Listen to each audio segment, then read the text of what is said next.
How to write a bio for work. Congratulations! You just got hired by a great company and they would like you to write a professional bio. Your boss tells you they're going to post this bio on their company's website. No need to panic. Think of this bio for work in the same way you would if you were going to a company party or gathering and had to introduce yourself. With the internet becoming such a big part of our existence and virtual Zoom meetings replacing regular staff meetings, these written bios for work are important introductions. So, what do you need for a great work bio? Here are some key things you should include.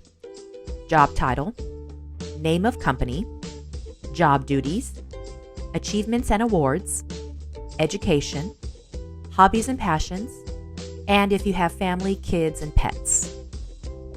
You also need to consider whether your bio for work needs to be in first-person or third-person narrative.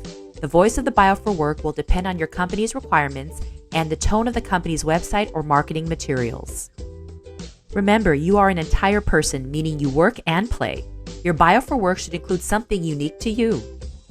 If you'd like help with your bio for work, visit WeWriteBios.com for information about our bio writing services.